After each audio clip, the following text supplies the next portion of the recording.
Álvar Núñez Cabeza de Vaca, otherwise known as Cabeza de Vaca or Head of the Cow, was a Spanish explorer known for his journey across what would become Texas, the western United States, and Mexico in the 16th century.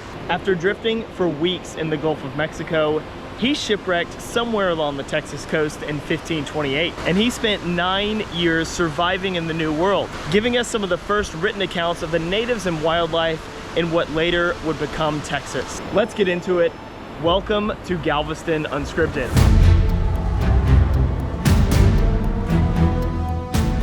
Thank you to our video sponsor, The Daily News, bringing you the news since 1842, Texas' oldest newspaper.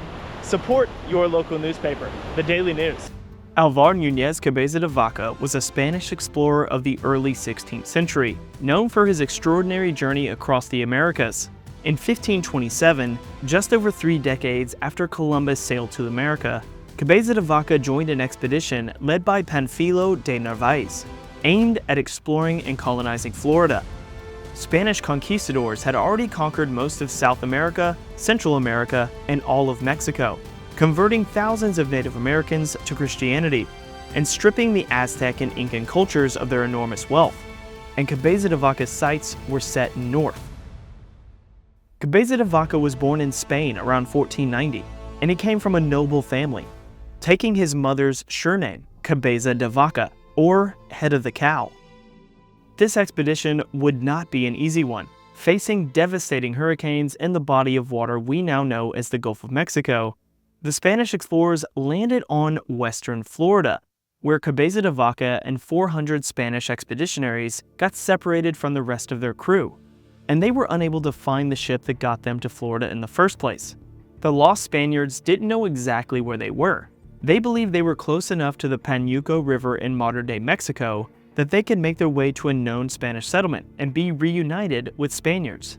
The lost men devised a plan to build rafts and float along the coastline until they reached the Pánuco River, thus leading them to safety.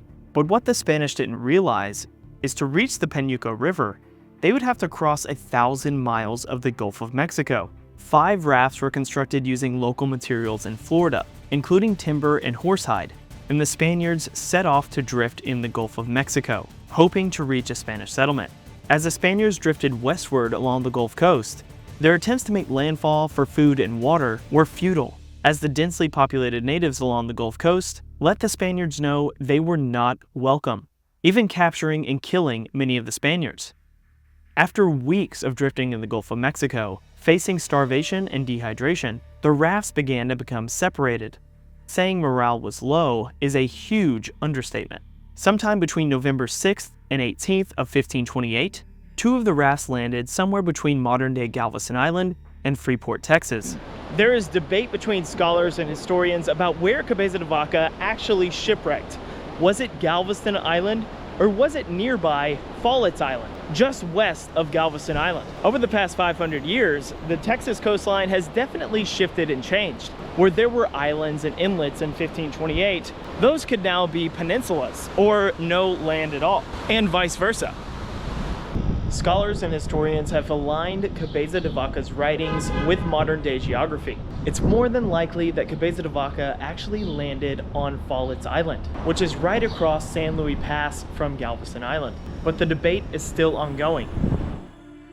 Cabeza de Vaca called the island they landed on Isla de Mejaldo, or Island of Ill Fate, or Island of Doom. It's believed that the men on the other rafts met tragic ends, with many of their occupants dying from exposure, drowning, or hostile encounters with the natives. Alongside Álvar Núñez Cabeza de Vaca was the first documented person of African descent to explore North America, known as Estevanico, or Little Stephen, an Arabic-speaking enslaved man. And after being marooned on the Texas coast, Estevanico was alongside Cabeza de Vaca the entire way.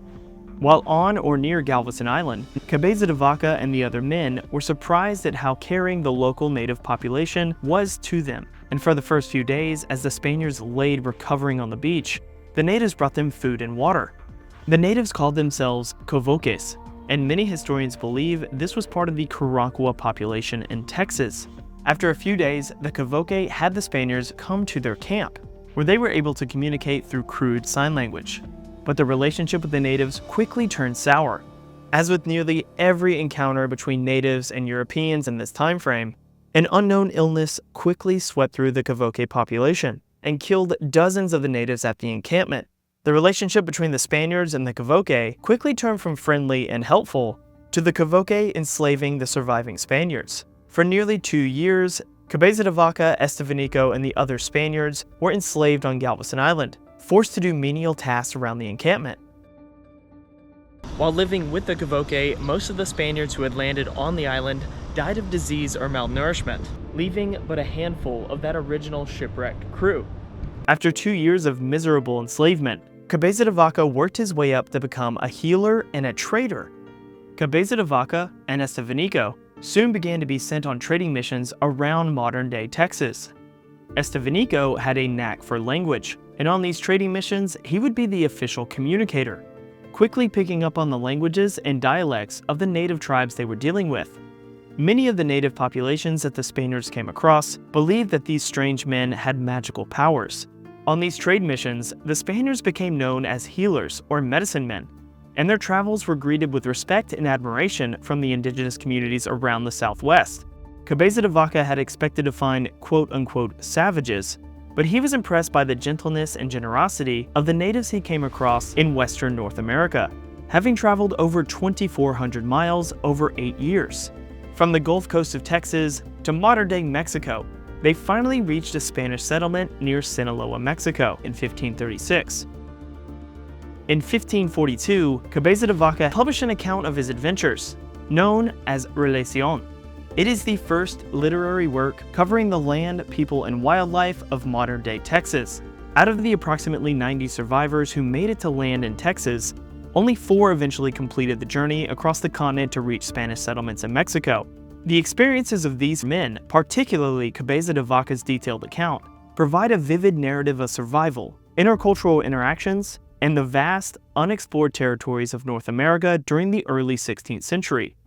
If you want to dive deep on this topic, and I mean deep, check out the New History of Old Texas podcast by Brandon Seal, where he breaks down Cabeza de Vaca's entire journey. The link is in the description. If you enjoyed this video, please make sure to like and subscribe and follow us on all social media.